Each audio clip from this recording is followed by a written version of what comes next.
കൃഷ്ണ ഗുരുവായൂരപ്പ.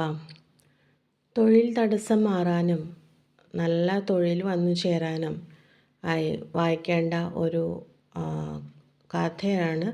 കഥ എന്ന് പറയുന്നത് ഭാഗവതത്തിലെ ഒരു ഭാഗമാണ്. അപ്പോൾ അതേത് ഭാഗമാണെന്നൊക്കെ ഞാൻ പറഞ്ഞു തരാം. അപ്പോൾ അതുമായി ബന്ധപ്പെട്ട ഒരു ഐതിഹ്യമുണ്ട്. ആ ഐതിഹ്യമാണ് പറയാൻ പോകുന്നത്. എല്ലാവരും സനകാദികളെ പറ്റി കേട്ടിട്ടുണ്ടായിരിക്കുമല്ലോ. സനകാദികൾ എന്ന് പറഞ്ഞാൽ സനകൻ, സനന്ദകൻ, സനാതനൻ, സനൽകുമാരൻ എന്നിവരാണ്. ഇവർ പണ്ട് വൈകുണ്ഠത്തിലേക്ക് പോയി. എന്തിനാണെന്ന് വെച്ചാൽ മഹാവിഷ്ണുവിനെ നേരിട്ട് കാണാനാണ് പോയത്. അപ്പോൾ നമുക്കറിയാലോ, മഹാവിഷ്ണുവിൻ്റെ ദ്വാരപാലകരാണ് ജയവിജയന്മാർ. അവർ സനകാദികളെ അകത്തേക്ക് കടത്തി വിട്ടില്ല. അതായത് അവിടെ സെക്യൂരിറ്റിയാണ്. അപ്പോൾ അവർക്ക് അങ്ങോട്ട് കടത്താൻ വലിയ താല്പര്യം ഉണ്ടായില്ല. അപ്പോൾ തീർച്ചയായിട്ടും സനകാദികൾക്ക് വളരെ ദേഷ്യം വന്നു. അവർ ജയവിജയന്മാരെ ശപിച്ചു. അതായത് ഭൂമിയിൽ പിറക്കണമെന്ന് ശപിച്ചു. ജയവിജയന്മാരെ എങ്ങനെയാണ് ശാപമോക്ഷം കിട്ടാമെന്ന് ആകെ ആലോചിച്ച് വിഷമിച്ചെങ്കിലും മഹാവിഷ്ണുവിനെയൊക്കെ അപേക്ഷിച്ചെങ്കിലും മഹാവിഷ്ണുവിന് പെട്ടെന്ന് ശാപമോക്ഷമൊന്നും കൊടുക്കാൻ കഴിഞ്ഞില്ല. പക്ഷേ ഇവരുടെ ശാപത്തിന് കുറച്ചൊരു കുറവ് കിട്ടി. എങ്ങനെയാണെന്ന് വെച്ചാൽ ഇവർക്ക് 2 ഓപ്ഷൻ കിട്ടി. ഒന്നില്ലെങ്കിൽ 7 ജന്മം വിഷ്ണു ഭക്തരായി ജീവിക്കുക, അല്ലാന്നുണ്ടെങ്കിൽ 3 ജന്മം വിഷ്ണുവിൻ്റെ ശത്രുക്കളായി ജീവിക്കുക. അപ്പോൾ ഇവർ എളുപ്പം ഭഗവാനിൽ എത്താനായിട്ട് വിഷ്ണുവിൻ്റെ ശത്രുക്കളായ 3 ജന്മം മതിയല്ലോ. അപ്പോൾ അവർ പറഞ്ഞു, എന്നാൽ ഞങ്ങൾക്ക് 3 ജന്മം വിഷ്ണുവിൻ്റെ ശത്രുക്കളായി ജനിച്ചാൽ മതിയെന്ന്. കാരണം ഞങ്ങൾ ഭഗവാന്റെ അത്ര പ്രിയപ്പെട്ടവരാണ്. ഞങ്ങൾക്ക് വളരെ ഇഷ്ടമാണ് ഭഗവാനെ. ഭഗവാന്റെ അടുത്ത് എത്തണം, ഭഗവാന്റെ അടുത്ത് ജീവിക്കണം, വൈകുണ്ഠത്തിൽ ജീവിക്കണം, അതാണ് ഞങ്ങൾക്കിഷ്ടം. അതുകൊണ്ട് ഭഗവാനെ പിരിഞ്ഞിരിക്കാനേ പറ്റില്ല. അതുകൊണ്ട് ജയവിജയന്മാർ 3 ജന്മങ്ങൾ ഭഗവാന്റെ ശത്രുക്കളായിരിക്കാൻ തീരുമാനിച്ചു. അങ്ങനെ അവർ ആദ്യത്തെ ജന്മം എടുക്കുകയാണ്. അതിൽ ജയൻ്റെ ജന്മമാണ് ഹിരണ്യാക്ഷനായിട്ട് വന്നത്. അപ്പോൾ ഹിരണ്യകശിപുവായിട്ട് ജനിക്കുന്നത് വിജയനുമാണ്. അപ്പോൾ ജയൻ്റെ ആദ്യത്തെ ജന്മത്തിൽ ഹിരണ്യാക്ഷനായിട്ടുള്ള ജന്മത്തിൽ അതെങ്ങനെയായിരുന്നു എന്ന് നോക്കാം. നമുക്കറിയാം, സപ്തർഷികളിൽ ഒരാളായിരുന്നു കശ്യപ മഹർഷി. അപ്പോൾ കശ്യപ മഹർഷിയുടെ ഭാര്യയായ ദിതിക്ക് അനാവശ്യ സമയത്ത്, അതായത് ത്രിസന്ധ്യ സമയത്ത് ഭർത്താവുമായി സംയോഗം ചെയ്യാൻ ഒരു ദുരാഗ്രഹം കടന്നു വന്നു. തന്നിമിത്തം അവർ ഗർഭവതിയാവുകയും അവർക്ക് ആ സമയം തന്നെ എന്തോ എല്ലായിടത്തും ദുർനിമിത്തങ്ങൾ കാണുകയുണ്ടായി. അപ്പോൾ ഈ വയറ്റിലുള്ള കുട്ടി എന്തോ ദോഷമുള്ളതാണെന്ന് ദേവന്മാരൊക്കെ ഭയന്നു. എന്നിട്ട് അവരൊക്കെ പോയി ബ്രഹ്മാവിനോട് പോയിട്ട് പരാതി പറഞ്ഞപ്പോൾ ബ്രഹ്മാവ് സനകാദികൾ ശപിച്ചുവിട്ട ജയവിജയന്മാരുടെ പുനർജന്മമാണെന്ന് പറഞ്ഞു. അതായത് ജയവിജയന്മാരുടെ പുനർജന്മമല്ല, അവരുടെ ഭൂമിയിലെടുത്ത അവതാരമാണെന്ന്. അപ്പോൾ ഒന്നും ചെയ്യാൻ പറ്റില്ല, ഇവരെ വിഷ്ണു ഭഗവാൻ തന്നെ വധിച്ചോളും എന്ന് പറഞ്ഞു. അപ്പോൾ ഇവർ അസുരരായിട്ടാണ് ഇപ്പോൾ ജനിക്കാൻ പോണത്. അപ്പോൾ എന്ത് ചെയ്തു? ഭൂമിയിൽ ഭാരമായിരിക്കും, പക്ഷേ ഭഗവാൻ തന്നെ ഇവരെ വധിക്കുമെന്നും പറഞ്ഞു. അങ്ങനെ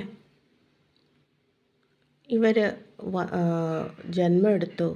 അതുപോലെ തന്നെ ഭൂമിയിൽ ദുർനിമിത്തങ്ങൾ മാത്രമേ ഉണ്ടായിരുന്നുള്ളൂ. വളരെ ദുഷ്ടന്മാരായിത്തീർന്നു ഇവർ. ഭഗവാനെയൊക്കെ തപസ് ചെയ്ത് വരങ്ങളൊക്കെ നേടി ഈ 14 ലോകങ്ങളും അവരുടെ കീഴിലാക്കി. എന്നിട്ട് ഭഗവാൻ സാധാരണ മനുഷ്യർ ഈശ്വര നാരായണ എന്നൊക്കെയാണ് വിളിക്കുക. പക്ഷേ ഇവരെ തന്നെ വിളിക്കാൻ പറഞ്ഞു. ഞങ്ങളുടെ നാമം ചൊല്ല, ഹിരണ്യകശിപു, ഹിരണ്യാക്ഷൻ, ഈ നാമങ്ങൾ ജപിക്കാനായിട്ട് ഇവർ ആജ്ഞാപിച്ചു. അങ്ങനെ ഈ ഹിരണ്യാക്ഷനും ഹിരണ്യകശിപുവും കൂടി ഭൂമി അടക്കി ഭരിക്കുകയായിരുന്നു. അവരാണ് വലുതെന്നും പറഞ്ഞ് അങ്ങനെ ഒരു ദിവസം ദിഗ്വിജയത്തിനായിട്ട് ഹിരണ്യാക്ഷൻ ഇറങ്ങി പുറപ്പെട്ടു. അങ്ങനെ ഇറങ്ങി പുറപ്പെട്ട് ആരെങ്കിലും എന്നോട് യുദ്ധം ചെയ്യാനുണ്ടോ എന്ന് നോക്കി നടക്കുമായിരുന്നു. അത്രയും ക്രുദ്ധവുമായിട്ടുള്ള യുദ്ധം മാത്രം മനസ്സിൽ കരുതി നടക്കുന്ന, എല്ലാവരെയും തോൽപ്പിക്കണം, ഞങ്ങൾക്ക് ജയിക്കണം, അങ്ങനെയുള്ളൊരു ചിന്തയായിരുന്നു. അങ്ങനെ ഇങ്ങോരിറങ്ങി നടക്കുമ്പോൾ ആരും വന്നില്ല. ഇവരായിട്ട് ഏറ്റുമുട്ടാൻ എല്ലാവർക്കും പേടിയായിരുന്നു ഒന്നാമത്. അപ്പോൾ ഇവരെന്ത് ചെയ്തു? ഹിരണ്യാക്ഷൻ കടലിലിറങ്ങിയിട്ട് തിരമാലകളെയൊക്കെ തല്ലി എന്നിട്ട് അവസാനം ഭൂമിയെ വരെ മുക്കി കളഞ്ഞു. അങ്ങനൊരവസ്ഥയിലായി. അപ്പോൾ എന്തു ചെയ്യും ദേവകളെ? ഭഗവാൻ വിഷ്ണുവിനെ തന്നെ അഭയം പ്രാപിക്കും. സമുദ്രദേവനൊക്കെ പേടിച്ചു. സമുദ്രദേവനൊക്കെ ചെന്ന് വിഷ്ണുവിൻ്റെ അടുത്ത് പോയിട്ട് പറഞ്ഞു, ഞാൻ പേടിച്ചിരിക്കുകയാണ്, ഈ ഹിരണ്യാക്ഷനെ കൊണ്ട് തോറ്റു എന്ന്. അപ്പോൾ പെട്ടെന്ന് ബ്രഹ്മാവിൻ്റെ നാസാദ്വാരത്തിൽ നിന്ന് വരാഹമൂർത്തി അവതരിച്ചു. നാസാദ്വാരത്തിൽ നിന്ന് വരാഹമൂർത്തി, വരാഹം എന്ന് പറഞ്ഞാൽ പന്നിയുടെ രൂപത്തിൽ മഹാവിഷ്ണു അവതരിക്കുകയാണ്. എന്നിട്ട് ഭൂമിയെ എടുത്ത് തൻ്റെ തേറ്റമേലെടുത്തിട്ട് മഹാവിഷ്ണു ഓടി. അപ്പോൾ ഈ വരാഹമൂർത്തി ഭൂമിയെ എടുത്ത് ഓടുന്നത് കണ്ടപ്പോൾ ഹിരണ്യാക്ഷന് ദേഷ്യം വന്നു. എന്നാൽ പേടിയുണ്ട്. എന്നിട്ട് തൻ്റെ കയ്യിലുള്ള ഗദ ഭഗവാനെ അടിച്ചു. എന്നാൽ ഭഗവാൻ അത് തടഞ്ഞു. എന്നിട്ട് വീണ്ടും ഓടി. അപ്പോൾ ഭഗവാനെ വരാഹമൂർത്തിയെ വീണ്ടും ഗദ കൊണ്ട് പുറത്തടിച്ചു. എന്നാൽ ഭഗവാൻ അടിയൊന്നും ഏറ്റില്ല. ഭഗവാൻ നിന്ന് കറങ്ങിയിട്ട് ദേഷ്യം വന്നിട്ട് ഈ ഹിരണ്യാക്ഷനെ എടുത്ത് കീറി രണ്ടായി പിളർന്നു. അതായത് അധർമ്മത്തെ അവിടെ അവസാനിപ്പിച്ചു. ഹിരണ്യാക്ഷനെ കൊന്നതിന് ശേഷം ഭഗവാൻ ഭൂമിയെ ദംഷ്ട്രമേലെടുത്ത് ആ സ്ഥാനത്ത് തന്നെ, ഭൂമിയുടെ യഥാർത്ഥ സ്ഥലത്ത് തന്നെ സ്ഥാപിച്ചു. അപ്പോൾ എല്ലാവരും കൂടി ഈ വരാഹമൂർത്തിനെ ഉപാസിക്കാൻ തുടങ്ങി അന്ന് മുതൽ. അപ്പോൾ എല്ലാവർക്കും സന്തോഷമായി. ഒരു വലിയ ദുഷ്ടനെയാണ് കൊന്നത്. അങ്ങനെയാണ് ഹിരണ്യാക്ഷ വധം എന്ന് പറയുന്നത്. പിന്നീട് ഉണ്ടായത് എന്താണെന്ന് വെച്ചാൽ ഹിരണ്യകശിപുവിനെ കൊന്നിട്ടുണ്ട്. അത് നമുക്കറിയാം. നരസിംഹമൂർത്തിയാണ് കൊന്നത്. മഹാവിഷ്ണുവിൻ്റെ തന്നെ അവതാരമാണ്.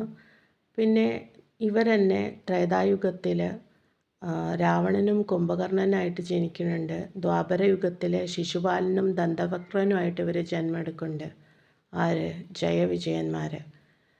അപ്പോൾ ഇവരൊക്കെ എന്നിട്ട് കൊല്ലുന്നുണ്ട്. ഭഗവാനായിട്ട് തന്നെ ഇവരുടെയൊക്കെ മരണം നടക്കുന്നുണ്ട്. അതിനുശേഷം ഇവർ മോക്ഷത്തിലേക്ക് എത്തിച്ചേരുന്നതാണ്.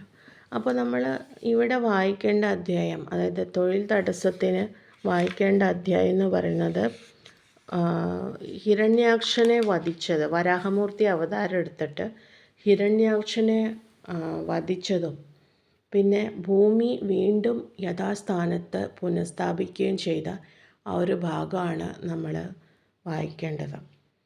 അപ്പോൾ ഇതെവിടെയാണ് വരുന്നതെന്ന് വെച്ചാൽ ഭാഗവതത്തിലെ തൃതീയ സ്കന്ധത്തിലാണ് വരുന്നത്. അവിടെ വരാഹാവതാരവും ഭൂമിയുദ്ധാരവും എന്നൊരു ഭാഗമുണ്ട്. പേജ് 48 185 വരി മുതൽ 51 പേജിൽ 315 വരി വരെ, ഇവിടെ വരെ വായിക്കണം. അതായത് പോകവയെല്ലാം ബ്രഹ്മസൃഷ്ടികൾക്കാധാരമാം എന്നു തുടങ്ങി സ്ഥാപിച്ചിടിനാൻ മഹായജ്ഞാംഗ സ്വരൂപകൻ എന്നുവരെ വായിക്കണം. ഇതാണ് കർമ്മ തടസ്സം ഒഴിവാക്കാനും നല്ല തൊഴിൽ നേടാനും ഒക്കെ ആയിട്ട് ഭാഗവതത്തിൽ വായിക്കേണ്ട ഭാഗം. അപ്പോൾ ഇത് ഒരു കഥയായിട്ട് ഇടയ്ക്ക് കേൾക്കുന്നതും നമുക്കതിൻ്റെ ഒരു പുണ്യം. അപ്പോൾ നമുക്ക് വായിക്കാൻ അറിയില്ലെങ്കിൽ ഈ കഥ കേൾക്കുന്നതും ഒരു പുണ്യമാണ്. അപ്പോൾ വായിക്കാൻ പറ്റണില്ലെങ്കിൽ ഈ കഥ കുറച്ച് നാൾ കേൾക്കുക. അപ്പോൾ നമുക്ക് നമ്മുടെ തൊഴിൽ തടസ്സങ്ങളൊക്കെ മാറിയിട്ട്, അപ്പോൾ നമ്മുടെ കഥ കേൾക്കുമ്പോൾ ഭഗവാനെ തന്നെ മനസ്സിൽ വിചാരിച്ചിട്ട് കഥ കേൾക്കാൻ ശ്രമിക്കുക. വേറെ ഒന്നും ചിന്തയിൽ പോകാതെ. അപ്പോൾ ഭഗവാനെ വിളിച്ച് കഥ കേൾക്കുമ്പോൾ അപ്പോൾ നമുക്ക് തന്നെ തെളിഞ്ഞു വരുന്നതാണ്. പിന്നെ എന്താണെന്ന് വെച്ചാൽ ഒറ്റയടിക്ക് ഇപ്പം തന്നെ സ്വിച്ച് ഇട്ട പോലെ നമുക്ക് ജോലി കിട്ടില്ല. അതെന്താണെന്ന് വെച്ചാൽ നമ്മൾ ഉപാസിക്കുന്ന മൂർത്തി എന്ന് പറയുന്നത് ഇപ്പോൾ നമ്മൾ പറയില്ലേ സത്വഗുണമുള്ള മൂർത്തിയാണ്. അപ്പോൾ സത്വഗുണമുള്ള മൂർത്തിയെ വിചാരിക്കുമ്പോൾ എന്താണെന്ന് വെച്ചിട്ടുണ്ടെങ്കിൽ അതായത് മഹാവിഷ്ണുവിനെയൊക്കെ ഉപാസിക്കുമ്പോൾ നമുക്ക് വളരെ പതുക്കെ കാര്യങ്ങൾ എന്നാൽ വരുന്ന കാര്യം വളരെ നല്ല കാര്യമായിട്ട് തീരുകയും ചെയ്യും. അത് ശാശ്വതമായിട്ട് നിലനിൽക്കുകയും ചെയ്യും. അങ്ങനെ പതുക്കെ വരുള്ളൂ, എന്നാൽ അത് ശാശ്വതമായിരിക്കും, ഏറ്റവും നല്ലതായിരിക്കും. അതുകൊണ്ടാണ് നമ്മൾ ഇത് കുറച്ച് ദിവസം അല്ലെങ്കിൽ ഒരു മാസമൊക്കെ അടുപ്പിച്ച് ചൊല്ലുക. എന്നിട്ട് നമ്മൾക്ക് എങ്ങനെയാണ് റിസൾട്ട് നോക്കുക. തുടർച്ചയായി ചൊല്ലിക്കൊണ്ടിരിക്കുക, എങ്ങനെയെങ്കിലും ഒരു നല്ല ജോലിയിലേക്ക് വന്നു ചേരാം. അപ്പോൾ എല്ലാവർക്കും നന്ദി, നമസ്കാരം.